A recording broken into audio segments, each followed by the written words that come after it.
ኢየሱስን አትፈልጊው ንገረልኝ በደንብ። ኢየሱስ አይችልም፣ ኢየሱስ አያድንም። ውሸት ነው፣ አይችልም፣ ምንም አይችልም፣ ውሸት ነው።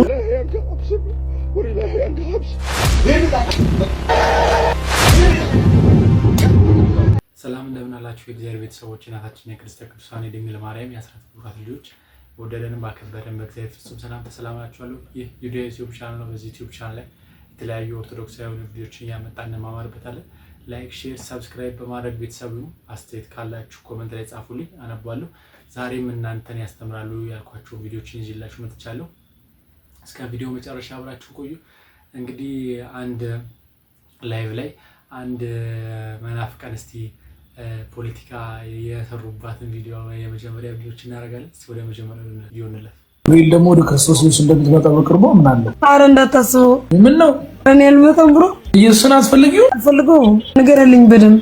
ኢየሱስ ክርስቶስ እኮ ህይወት ነው። ሞትሽ በኋላ ህይወት ሊሰጥሽ የሚችለው ማን ነው? ኢየሱስ አይችልም፣ ኢየሱስ አያድንም። ውሸት ነው፣ አይችልም፣ ምንም አይችልም፣ ውሸት ነው። እናቱን ሳታከብሩ ድንግል መሆኗን ሳታውቁ አታማልድም። ፓስተር ጸልየልን እያላችሁ እንዴት ማርያም አታማልድም? ሳትዋሺ ማለት ነው። የልብሽን ነው የምትነግሪኝ። ከኢየሱስና ከማርያም ማንን ነው የምትይው? ማርያም። ኢየሱስ ከማርያም በኋላ ምክንያቱም ማርያም ታማልዳለች። ባይዘው ማለት ነው። እርግጠኛ ነኝ ጴንጤ ወደ ኦርቶዶክስ እንደምትመለሱ እኔ እርግጠኛ ነኝ። ማርያም ኢየሱስ የበለጠችበት ሪዝን ምንድነው? ማርያም ትችላለች። ገባት? ከማርያም የበለጠ አይችልም ኢየሱስ።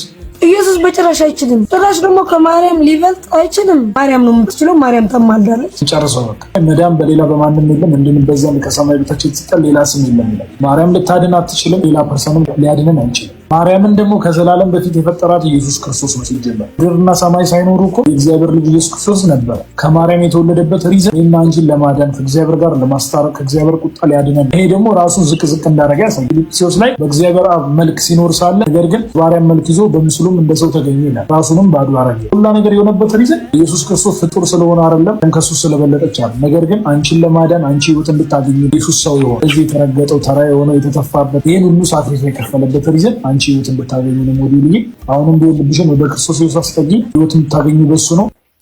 በጣም ጥሩ አሪፍ ፖለቲካ ነው የሰራው። እንዴ ግራ ይገባኛል እኮ ግራ ማለት ኦርቶዶክስ እንደዚህ እንደማታስተምር እሱ እንኳን እሱ ራሱ ያውቃል። እና በመሀል ላይ ልብ ብላችሁ ከሰማችሁት ማርያም ታማልዳለች ትላለች። ማርያም ወደ ማን ነው እሺ የምታማልደው? ወደ እግዚአብሔር አይደል እንዴ? ከዛም ማለት እሷ ደግሞ ቀይረ ብላ ደግሞ ያለሱ ማለት ትችላለች ትላለች። ማለት ኦርቶዶክስ እንደዚህ አይነት ትምህርት እንደሌላት እያወቀ እንደዚህ አይነት ፖለቲካ ለመስራት ይሞክራሉ። ይሄ በቪዲዮ ላይ የምታዩት ሰውዬ የሚያለቅሰው ተቸግሮ ወይም ደግሞ ቤተሰቡ ሞቶበት አይደለም። እያለቀሰ ያለው ከሰሞኑ በወጣው አዲስ ህግ ነው። ታዲያ በሶማሌ ውስጥ አዲስ ህግ ወጥቷል። ያ ህግ ደግሞ ከ18 ዓመት በታች የሆኑ ሴቶችን ማግባት የተከለከለ ነው የሚለው። ታዲያ በዚህ የተነሳ ይሄ ሰውዬ ደግሞ እንዴት ከ18 ዓመት በታች የሆኑ ሴቶችን ማግባት እንከለከላለን በሚል እንዲህ እያለቀሰ ይገኛል። ይሄ ህግ እንግዲህ ሶማሊያ ላይ በጣም መነጋገሪያ ሆኗል። እናንተ ስትሰሙ ምን ተሰማችሁ? ያላችሁን ሀሳብ እስቲ ኮሜንት ላይ ጻፉልኝ። በጣም የሚያሳዝን ነገር ነው። ይሄ የሰይጣን መንፈስ የተጠናወተ ማለት እንደዚህ ነው። ዛሬ ደስ የሚያሰኝ የቤተክርስቲያን መልእክት ማጋራ ሼር የማያደርግ የቤተክርስቲያን ልጅ ይኖራል ብዬ አላስብም። ስለዚህ ቪዲዮን በደንብ ላይክ እና ኮፒ ሊንክ እያደረጋችሁ አዳምጡኝ። በተለያዩ ስፍራዎች ላይ ቅዱሳን ስዕላትን በመዘርጋት ለቤተክርስቲያን ገቢ ማሰባሰቢያ ነው እያሉ እርዳታ ሲሰበስቡ የነበሩ እንዲሁም ደግሞ በትራንስፖርት ስፍራዎች ላይ መስቀል በማሳለም ውዳሴ ማርያምን በመሸጥ ለቤተክርስቲያን ገቢ የሚሆን ነው እያሉ የሚንቀሳቀሱ አካላት እንደነበሩ የምታስታውሱት ነው። ከዚህ ዕለት ጀምሮ ግን እነዚህ ሰዎች ምንም አይነት እውቅና ምንም አይነት ፍቃድም የላቸውም።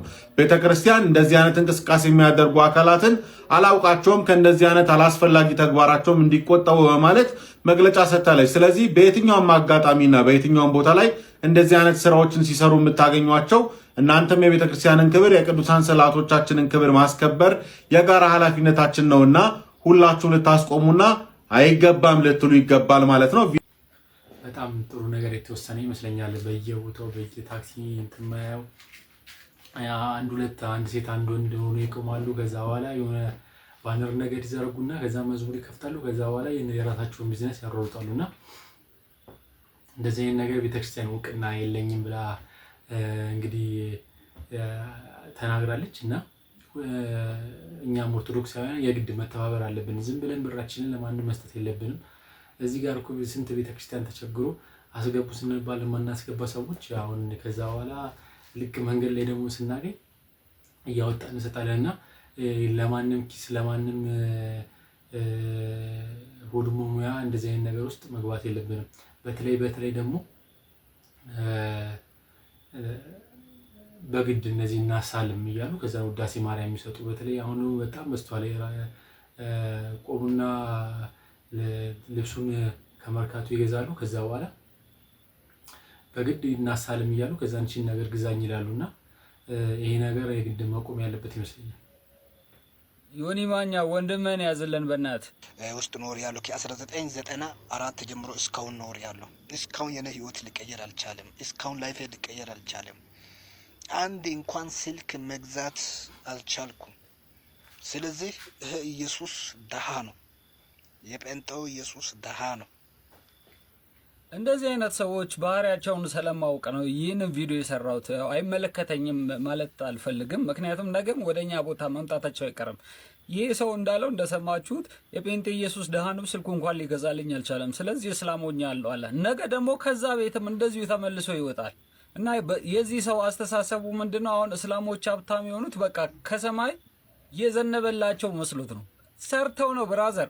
እስላም ሀብታም ካየ ሰርቶ በላቡ ጥሮ ግሮ ነው ያገኘው እና ዝም ብሎ ከሰማይ ዘንቦለት አይደለም። አንተም በዚህ በወጣትነት እድሜ ተነስተ ስራ። ዝም ብለህ የሐሰተኛ ነቢያቶች አዳራሽ ውስጥ እየገባ ውድ መኪና ትነዳለህ፣ ያልሰራውን ትበላለህ፣ ሌላው የደከመበትን ቁጭ ብለህ ትበላለህ ስትባል ዝም ብለህ አሜን አትበል። የአሜሪካ ፕሮሰስ አልቆልሃል፣ የአውሮፓ ቪዛ ተመቶልሃል ስትባል አሜን እያልክ ይኸውልህ የመስሪያ እድሜ እያለቀ ነው። ለዚህ ነው አሁን በመጨረሻው ሰዓት ላይ የጉልምስና እድሜ ሲመጣ ጭንቅ ጥብብ የሚያቅበዘብዝ ለዚህ ነው። እና ባለህ እድሜ መጀመሪያ ስራሽ ሃይማኖት መቀያየሩ ሀብት ሊያስገኝልህ አይችልም። እና የምታያቸው እስላሞች ሀብታሞች ሁሉ ደግሞ ሰርተው ነው ያገኙት እንጂ ከሰማይ ዘንቦላቸው አይደለም። እንደዚህ አይነት ሰዎች ነገም ሃይማኖት ሲቀይሩ ልክ እንደ ዮኒ ማኛ ማለት ነው ገንዘብ ለማግኘት ብለው ነው ሃይማኖትን እንደ ቲሸርት ሲቀይሩት የሚሉት። ወንድሜ ተረጋጋ ባለበት። ነገ ወደኛ ቦታ መምጣት ስለማይቀር ነው። እዛው አትምጣብን፣ እዛው ቻልልን፣ እዛው አንተን የያዝልን መድኃኒዓለም። ሰላሙን እንግዲህ የሰውዬ ፓስተር የሚለው አንዴ ሳር ይበላል፣ አንዴ በጭንቅላት ይቆማል። መጨረሻው ደግሞ ወደ እስልምና ሄዷልና ገንዘብ ፍለጋ ያው ዮኒ ማኛ ወንድም በለው በቃ እንደ ዮኒ ማኛ መከረባበት ስራው። አሁን ደግሞ ቀጥሎ ደግሞ ወደ ሌላ እምነት ይገባል። እንደዚህ እያለ ኑሮውን ይገፋል ማለት ነው። ሰላም ያሳደርከኝ ሰላም አውለኝ። 5 ሚሊዮን ብር ብሰጥህና ማህተብን ብትበጥሰውስ አትስማማም? ለገንዘብ ብዬ እንኳን እችን ጥቂት 5 ሚሊዮን ብር ይቅርና መላ ለምን ብትሰጠኝ እንኳን አልበጥስም። ዞር ብላ ተከዚህ ሰይጣን ወይ ዘንድሮ አያልቅም ተነግሮ። ስማ 5 ሚሊዮን ብሰጥህና ማህተብን ብትበጥሰውስ ምን ይመስላል? እንዴ 5 ሚሊዮን ማህተቤን እንዴ አልተወደደብም? ለምን ከግሸን ግማደ መስቀሉን ይዤ አልመጣም ነው ወይንስ ከጉልላቱ ነቅዬ ላምጣልህ? የትኛው ጉልላት ይሻላል? የገብርኤል፣ የሚካኤል፣ የስላሴ፣ የመድኃኒዓለም የትኛውን ጉልላት ላምጣልህ? የትኛውን ላምጣልህ? አልፈልግም። የትኛው ይሻላል? ኧረ በእናትህ ና እሺ እንደራደር። ኧረ ተው ትሽ። ቤተክርስቲያናችን ወዴት እየሄደች ነው? ግማሹ በሱሪ ግማሹ ከነጨበሬው ስርዓተ ቁርባንን እየፈጸመ ነው ያለው። ቤተክርስቲያናችን ምን እየተደረገ ነው ያለው? ለዚህ ተጠያቂው ማን ነው ካላችሁኝ ንስሐ አባት ነው። ንስሐ አባት ምን አይነት ጊዜ እንደደረስን እንግዲህ ተመልከቱ። ማለት እንደዚህ ጸጉርህን አንጨብረረ ሱሪ ለብሰ እኔ እኮ ምን አይነት ጊዜ ውስጥ እንደገባን በቃ የቤተክርስቲያን በቃ ስርዓቷን ሁሉ በቃ የሚጥስ ነገር ነው። በቃ ምን እያደረግን ያለ ነውና የንስሐ አባት ጋር ያለን ነገር እነሱ ወደ እግዚአብሔር የሚያቀርቡ ናቸው። አንድና እነሱ የግድ መቆጣት አለባቸው። እንደዚህ አይነት ነገር ሲፈጠር አይ እንደዚህ አይሆንም፣ እንደዚህ ቤተክርስቲያን እንደዚህ አይነት ነገር አታስተምርም ማለት መናገር ነበረባቸውና ግን ብቻ ከባድ ነው ማለት። እንደዚህ ከቀጠለ ወደፊት ደግሞ ምን እንደሚሆን አስቡት። ማለት በዚህ ጊዜ ላይ ካላስቆምን እንደዚህ አይነት ነገር ቀጣይ ደግሞ የግድ እየከፋ ነው የሚሄደው። ይሄ ግልጽ የሆነ ማጭበርበር ነው። አንድ ጊዜ የሆነ ቦታ ላይ ትንቢት ተናገርኩኝ እኔ እና ሴትዮዋ ታማለች እና ለዛ ሴትዮ ጸልይ ተባልኩኝና ተጠራው ትንቢት ተናገር ስናገር እግዚአብሔር እንደዚህ ልሻል ከዛሬ ቀን ጀምሮ በሽታ የሚባል ነገር አታይ መታመም የለም ፈጽሞ ሰላም ትሆኛለሽ የሚል በቃ የሚያጽናና ቤተሰብ ሁሉ እልል ምናምን አሉ። እሷ ግን እኔ ከተናገርኩኝ በማታው ሞተች። እኔ አኮረፍኩ ጌታን እንዴት እንደስታናከ እንዴ በሽታ አታይም ብለህ ልትገላት ነው እንዴ ብዬ አኮረፍኩ። እውነቴን ነው ኩምላ አኮረፍኩኝ ጌታ። ኋላ ጌታ ልቤ ሊጠበቅ ሲል አንድ ነብይ ደግሞ ላከ። እኔ ጋር ነው የወሰድኳት። እኔ ጋር በሽታ አለ ወይ አለኝ። እኔ ጋር መከራ አለ ወይ አለኝ። እኔ ጋር ያለው እረፍት አይደለም ወይ? እኔ ጋር ያለው ሰላም አይደለም ወይ ብሎ ተናገረኝ። እግዚአብሔር ያለው እኮ ሌላ ነው። እግዚአብሔር ሊልክ የፈለገው ነው። በጣም እኮ ፈን ነው። ፕሮቴስታንቶች በመላእክት አማላጅነት በቅዱሳን በማርያም አያምኑ። ነገር ግን በእንደዚህ አይነት ራሳቸውን ነብይ አድርገው በሚጠሩ እግዚአብሔር ያላለውን አለን ተናገረን ብለው በሚያምኑ በእንደዚህ አይነት አጭበርባሪዎች ግን ያምናሉ። ለምንድን ነው ራሳችሁን ለእንደዚህ አይነት አጭበርባሪዎች የምታጋሉት? እስከ መቼ ነው ገንዘባችሁን የምትበሉት? እስከ መቼ ነው በእንደዚህ አይነት ተራ በሆነ ነገር ህይወታችሁን የምታጡት? ከመሳሳታቸው በላይ እኮ ስህተታቸውን ልክ ለማድረግ የሚሄዱበትና ሌላን ሰው ደግሞ ለማታለል ለማጭበርበር የሚጠቀሙበት መንገድ በጣም ነው የሚያስቀው። እግዚአብሔር እኮ የሚናገረውን የማያውቅ አምላክ ነው እንዴ? ልትረዱትና ሊገባችሁ በማይችል መንገድ የተወሳሰበ ነገር የሚያወርግ አምላክ ነው። እንግዲህ ይህ ሰውዬ በቀጥታ እግዚአብሔር ውሸታም ነው ያለው። በቃ ምንም ዙሪያ ጥምጥም አያስፈልጉም። በቃ ትንቢት የሚናገረው ሲጀመር በራሱ ፍቃድ ሳይሆን እግዚአብሔር አሳይቶት ነው መሰለኝ አይደል? ያው ተናገርኩኝ ያለው ማለት ነው። ሲናገር እግዚአብሔር አሳይቶት ነው መቼም ትንቢት የተናገረውና ልጅቷ ካረፈች በኋላ ደግሞ እግዚአብሔርን አከረፍኩት ይላልና በጣም ቀልድን የያዛችሁት እንግዲህ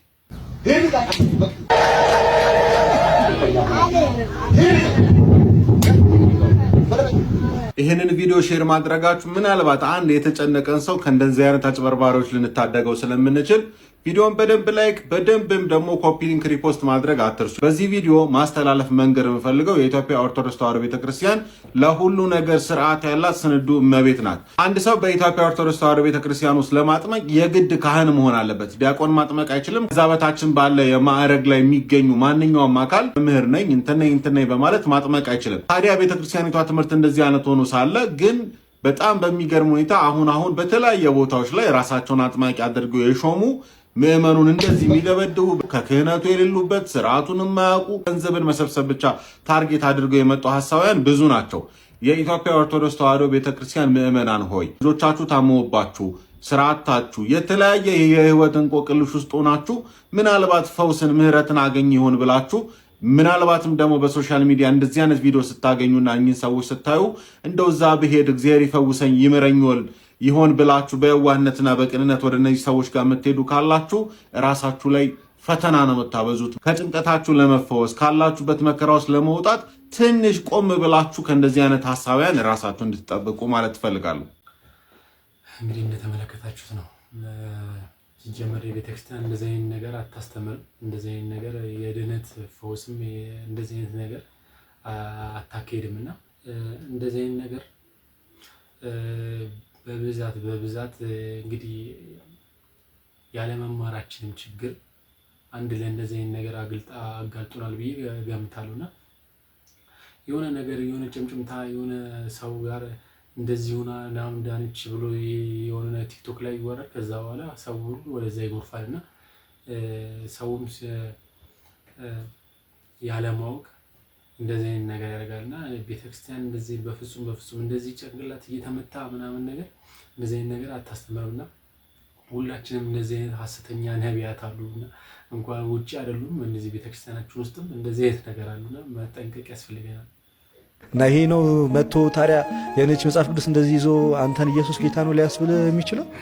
እድሜ ልክህን እውነተኛውን ጌታ ስትሰብክ የኖርከውን ጌታማ መንገድ ላይ ያለ አበል ተከፍሎት የሚመጣ ፔንቴማ አያስደነግጥም። እንደውም አንዴ ምን አጋጠመን መሰለህ? ከጓደኞቼ ጋር እኔ ዮቢ ውሃድ ሆነን እዚህ መገናኛ አንድ ልጅ ኢየሱስ ጌታ ነው ምናምን ያሉ ይሰብካሉ።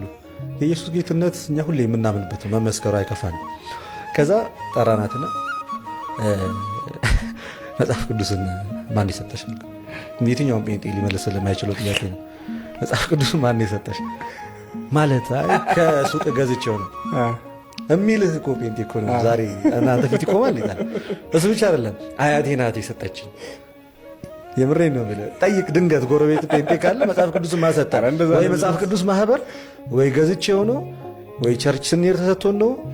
የኢትዮጵያ ኦርቶዶክስ ተዋሕዶ ቤተክርስቲያን መጽሐፍ ቅዱስ እኮ መካነ ኢየሱስን በእድሜ ይቀድማል። እንደዚህ ጠርዛ የሰጠች ቤተክርስቲያን ናት። ቅኖና አውጥታ እና ከዛ ልደትን ራስ አሁን አንተ ስምህ ልደት አይደለ? የጌታ ኢየሱስ ክርስቶስ ልደት በየትኛው የመጽሐፍ ቅዱስ ክፍል ነው ታኅሳስ 29 የምታከብሩት? ይሄን አይመልሱ። የኔ ስም ራሱ እኮ በዚህ ተዋህዶ ነው የሚገልጸው። ልደተ ቃል የሚለው ስም ራሱ ቀዳማዊ ልደቱ ለቃል ከአብ ነው ያለ እናት፣ ዳህራዊ ልደቱ ለወልድ ከድንግል ማርያም ነው ያለ አባት። የቃል ልደት ቅድመ ዓለም አወጣጡ ከአብ ነው። የባህሪ ልጅ ነው። አባቱ የማይቀድመው ልጅ እናቱን የፈጠረ ጌታ ነው ብላ ነው የምታምነው ቤተክርስቲያን። ስለዚህ የቃል ልደት አንድም ሁለት ልደት አለው። በስጋ ከማርያም በመለኮታዊ ባህሪ ከአብ ተወልዷል ብለን እናምናለን። እና ስሙ ራሱ ይሰብካል። በረም ሊሄድበት ብዙ ይሰብካል። እና የሥላሴን ትምህርት እንኳን በቅጡ የማያውቅ ሕዝብ እኮ በሞላበት እኮ ዛሬ ቤተክርስቲያን ላይ ተነስቶ እኮ አፉን ሲከፍት የምትመለከተው። ሥላሴ እንደ አካላቸው በባህሪያቸውም ሶስት ናቸው የሚል ሶስት ፍቃድ አለው የሚል ሶስት ባህሪ ነው። አንዳንዱ ሥላሴ አንድ አካል ነው ይላል። እንዴ ላይቭ ላይ ስንት ጉድ እኮ ነው ያለው እኮ። በነቢያት ደረጃ ነቢይ የሚል ስም ይዞ መጥቶ እኮ የሥላሴ ምንድነው ሥላሴ የሚል እኮ ነፍ እኮ ነው ምንድነው። ባጭሩ የሥላሴ ትምህርት ፕሮቴስታንቱ ጋር ፌድ አድርጓል። ኮምፕሊት ማለት በቃ በሚገርም ሁኔታ ፌድ አድርጓል እውነቱን ለመናገር። እና እመኔን ቀጥሎ ደግሞ ፌድ የሚያደርገው የነገረ ክርስቶስ ትምህርት ነው። ይሄ የሚሆንበት ዋነኛ ምክንያት ደግሞ ምን መሰለህ? ልክ አይደለም የሚያምኑት የነገረ ክርስቶስ ትምህርት ፌድ ማድረጉ የማይቀረው ደግሞ አሁን ላይ ፕሮቴስታንቲዝም ጋር ዋን ማን ሊደርሺፕ ነው የሚታየ። ስትሄድ የፓስተሩ ዲኮ ይገርመኛል እኮ የፓስተሩን በትልቁ ፎቶ ነው የምታየው፣ በትልቁ ተሰቅሎ ወደ መግቢያው ምናምን ላይ ይታያል። የማን ቸርች ነው የምትሄደው ብትባል የገሌ ብለህ ነው የጌታ ቤተክርስቲያን ብሎ የሚሄዳለን። ስለዚህ ሰው ራሱን ነው የሚያሳየው፣ ሰውየው ራሱን ነው የሚያገኘው፣ ራሱን ነው የሚያሳየው፣ ራሱን ነው ሻይን የሚያደርገው። ስለዚህ እነሱም ሲያወሩ ወይኔ ዛሬ እኮ እንትና እንጂ ክርስቶስም ያን ያህል እንትን የሚነግርህ የለም። ሲጀመር በክርስቶስ ዙሪያ ላይ ራሱ እኮ የማስተማር እውቀት ያላቸው እኮ አይደለም። ከ5 ዓመት በኋላ የሚሻሻል ትምህርት ከማርያም ስጋን አልነሳም ተወስን ከማርያም ስጋን አልነሳም ብሎ የተናገረው ወንድማችን በሥላሴ ላይ የተናገረውን ጽርፈት ደግሞ ብትሰማ ያስደነግጣል። እንደው በሰንበት ልለምናችሁ ይህንን ቪዲዮ ኮፒ ሊንክ፣ ሪፖስት፣ ሼር አድርጋችሁ ለጠቅላይ ቤተ ክህነት አድርሱልኝ። እንደዚሁም እነዚህ አገልጋዮች የት ደብር እንደሚያገለግሉ የት ሀገረ ስብከት እንደሚያገለግሉ የምታውቋቸው ሰዎች በውስጥ ኢንቦክስ አድርጉልኝ። ክህነት በዚህ ደረጃ እንዲዋረድ እንዲሰደብ፣ ማንም እንዲተቸው፣ ማንም እንደፈለገ አፉን ቅርሻቱን እንዲከፍትበት እያደረጉ ያሉት በገንዘብ ቤተ ክርስቲያን ውስጥ የሚቀጠሩ እኔ በስነ ስርዓት ድቁናውን እንኳን የተማሩ አይመስለኝም። በእነሱ የተነሳ ዲያቆኑ ስንት ዋጋ ለፍቶ ስንት መከራይቶ ድቁናውን የያዘ ቅስናውን የያዘ ደብተራ ሊቃውንት በእነዚህ የተነሳ ይሰደባል። ስለዚህ የእነዚህን አድራሻ የምታውቁ ሰዎች ኢንቦክስ አድርጉልኝ። ክህነት በዚህን ያህል ደረጃ እንዲሰደብ እኔ ከክህነቱ በላይ ቤተ መቅደሱንማ ደፍረውታል። በቃ ቤተ መቅደሱን ተዳፍረውታል። ስለዚህ እነዚህ ሰዎች ዋጋ መክፈል አለባቸው፣ ዋጋቸው ማግኘት አለባቸው። እንደው ስለ መድኃኔዓለም ልለምናችሁ። እንደዚህ አይነት ጊዜ ላይ ደርሰናል። በጣም ያሳፍራል። ማለት ቤተ መቅደስ ውስጥ እንደዚህ መላፋት። እኔ እኮ አንዳንዶች እኮ በቃ ለምን ወደ ቤተክርስቲያን አቀርብም ሲሉ በቃ ከቀረብኩኝ በቃ አዳፈረዋለሁ ምናምን ይላሉ። እንደውም ብዙዎቹና ይህም ትክክል ያልሆነ ነገር ነውና እነዚህ ደግሞ ደፍረው በቃ የምንድን ነው የቄስ ልጅ እግዚአብሔር አጎቱ ይመስለዋል እንደሚባለው ማለት ነውና ቤተክርስቲያን ውስጥ አይደለም፣ ከዛም አልፎ ቤተክርስቲያን ቅጥር ግቢ ውስጥ አልፎ ቤተ መቅደስ ውስጥ እንደዚህ አይነት ልብሰ ተክህኖ ለብሰ እንደዚህ መላፋቱ ውስጥ በጣም ያሳፍራል። ማለት ማድረግና መደረግ የለበት ነገር አለና እንደዚህ አይነት ነገር ማስቆም ያለብን ይመስላል። ለዛሬ የነበረ ቪዲዮ ይህንን ይመስል ነበር። በቀጣይ ቪዲዮ እስክንገናኝ ላይክ፣ ሼር፣ ሰብስክራይብ ማድረግ እንዳይረሳ። አስተያየት ካላችሁ ኮሜንት ላይ ጻፉልኝ፣ አነባለሁ። ሰላም ሁኑ።